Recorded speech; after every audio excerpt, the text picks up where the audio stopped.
werewolf is greatly respected by the human members and are very confidential as to who are the werewolves. Even in werewolf form, they keep a humanoid shape. They hunt in packs of 15, no more, no less. If one dies, then one of the human ex-tribe members of the pack becomes a fully fledged werewolf. Their eyes glow too, with no two pack members sharing exactly the same color. On transformation, the fingers and toenails become thick and sharp like claws, and their teeth become like a wild dog's. The animals they hunt are black and grizzly bears, with the odd moose thrown in for dessert. They're also quick to heal if they're wounded by silver-based objects. The North American werewolf. This werewolf has black eyeballs and have super strong hearing and tracking qualities. Upon transforming from a human, their toes go from 5 to 4, and their strength increased by times from their human form. They don't walk on all fours at all. They walk and run on their hind legs, and when the full moon comes along, they hunt mainly humans. Although they roam in the country and tend to avoid towns and cities, but that's not set in stone. They have been known to have been around the countryside for around 1,000 years, although they don't expand quickly as if they have to become the same breed of werewolf. Then this can only happen by a bite and saliva, and due to them eating humans, not too many survive the ordeal. The Asian werewolf. This werewolf is the one that will look like an actual gray wolf, only stronger, has white eyes, and shorter front legs than the back. It walks on all fours after shapeshifting the most after the full moon transformation is complete. The strength for this werewolf increases by 20%. The biggest difference with this werewolf is that when a werewolf dies, then it shapeshifts back to human form, although it remains dead. With the Asian werewolf, the initial shapeshift transformation is so severe that it will remain a werewolf if it dies. Although they may be a lot lesser in strength compared to other breeds, they make up for this by speed and tracking smell. They're the best trackers in the werewolf business. There have been sightings of this werewolf all over Asia, and not just in certain parts. This werewolf can also reproduce sexually as a human and as a werewolf with a human by biting and infecting victims with their saliva. The European werewolf. Running into any werewolf is going to be an unpleasant experience, and maybe your final one. But if you run into a European werewolf, then you're going to need more than prayers and luck to survive. Out of all the werewolves, it's the biggest, strongest, and most dangerous and nastiest. This beast is hairless, and is part man, part wolf, and total beast. When they shapeshift from human to werewolf, they triple in width and double in height. They have green eyes, and their claws can cut through metal. They live until around 300 years, and don't start slowing down until age 250. They have an ongoing need to feed off human flesh, although it can still be killed with a silver bullet through the head or a silver sword through the heart. I'd say the silver bullet is the safer option, just don't miss. A European werewolf can take the strength of another werewolf and strengthen itself even more. However, they do have a weakness. Every so often a European werewolf will enter the territory of a European vampire. European vampires can live up to 500 years and become stronger by savaging and killing a European werewolf. Going back to the earlier mentioned Omega, Beta, and Alpha werewolves. Even though werewolves have been around for thousands of years, the Omega, Beta, and Alpha strength levels did not exist until 1947, when the level of strength was brought in over the gray wolf, with the parents being the Alpha and so on. So for it to reach werewolf breed or pack individual strengths, these titles are from a more modern time, and werewolves, whether it came from books, television, or other sources, were originally unheard of in the werewolf kingdom many years ago. This missionary brought to Earth the teachings of how humans could complete their evolution on Earth and know their divinity. Through the teachings of the Great Brotherhood, they would realize that they are the infinite spirit in a physical body, and they possess the powers and wisdom of a god or goddess right within themselves. This ancient missionary came from the star system known as the Pleiades, which has a very special relationship with the inhabitants of Earth. Many souls on Earth had spent time in the Pleiades after arriving there through a portal from a higher frequency etheric universe which the Middle Eastern Gnostics knew as the pleroma, the fullness of God. Now, after acclimating themselves to the physical bodies that they would assume in our physical universe, these souls incarnated on earth where the goal was to achieve self-knowledge. Since they had established karmic connections to the residents of the Pleiades while residing there, these new inhabitants of Earth attracted the protection and support and spiritual guidance from many of their relatives in the Seven Sisters, who have since periodically come to Earth in order to help them achieve their spiritual goal. And one of the first to come to Earth was a missionary who founded the Great White Brotherhood.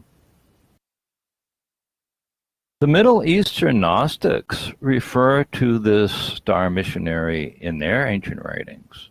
They claim that he was sent to Earth by Sophia, which is a name of both the Pleiades as well as the goddess and creatress of the universe. Sophia sent her son so that her human children on Earth could know their divine nature. Other tribes and people around the earth also remember this missionary. Although his name and appearance varies, each history that refers to him remember him as the original savior of humanity who brought the teachings of enlightenment to earth and then became the first priest king of our world. The Yazidi, a people of northern Iraq who were part of the very ancient Sumerian civilization, and also refer to themselves as the first people created on earth, they associate this missionary with a resplendent peacock. They call him Tausi Melech, which means the peacock angel, the peacock king. Other descendants of the earliest Middle Eastern tribes refer to this missionary by the name of E or Enki, the Lord of the world, who brought the teachings of enlightenment. In India, where he's also associated with the peacock, he's known as Sanat Kumara or Kartikeya, meaning son of the Pleiades. The Jews remember him as King Melchizedek. The Egyptians have known him as Osiris, and the Hopis know him as their Lord of the world, Masao.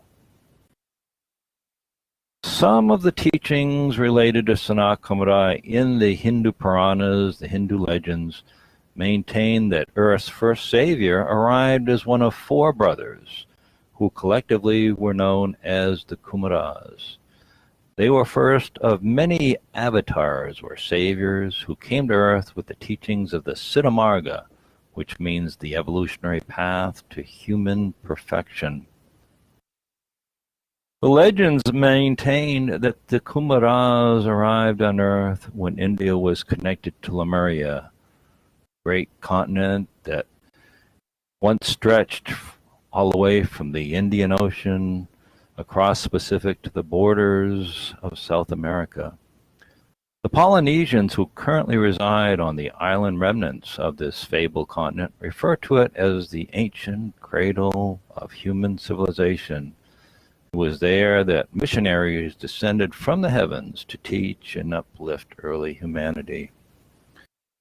In their legends, the Hindus remember Lemuria as Kumari Kandum or Kumari Nadu, which means land of goddess Kumari. Kumari is the feminine form of Kumara. It was upon Kumari Kandum that the teachings of Sanat Kumara and his brothers were first taught.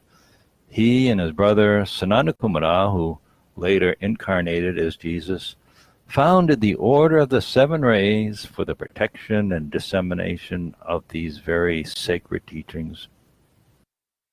Much later in time, the Order of the Seven Rays became known as the Great White Brotherhood. Sanat Kumara initially also assumed the role of Earth's first priest king, so he could better oversee the spiritual evolution of humanity. At the heart of the teachings of the Order of the Seven Rays was the secret wisdom regarding the existence of an evolutionary force at the base of the human spine that, when awakened through certain practices, completes the spiritual evolution of a human being. As it rises up the spine, it opens all of a person's chakras or power centers, and these endow the evolving person with supernatural powers and the wisdom of their true nature. This seminal revelation that a person is God in a human form and inherently possesses the power and wisdom of God is known as God or self-realization. The evolutionary power is known as the Kundalini, as well as the serpent power, because it moves through the body like a spiraling snake. As it moves, it consumes all parts of a person that keep them from knowing their divine nature, including their ego and limited ideas they have about reality. When the serpent power completes its mission and rises to the top of the head to open a person's highest chakras and thereby fully unite them with God, it is then said that that person has achieved serpent power and serpent wisdom. In ancient times, such a person became known by an honor title that denoted him or her as a snake or serpent or a dragon. Eventually, many of those who achieved the power and wisdom of the serpent took the teachings of the Order of the Seven Rays around the globe. Wherever they settled, they founded serpent or dragon kingdoms, wherein they governed their new people as priest kings and as the heads of the mystery schools. And by their subjects, they are always addressed with indigenous titles that denoted serpent or dragon. In India, they became the Nagas, which is a Sanskrit word for serpents. In India, they became the Lung dragons. The serpents in Egypt were the Jedhi, which has a prefix DJ, which is the sound syllable of the serpent. In Britain, they were the adders. The Mexican tribes knew them as the Quetzalcoatlus, the plumed serpents, and the Peruvians addressed them as the Amatus. In time,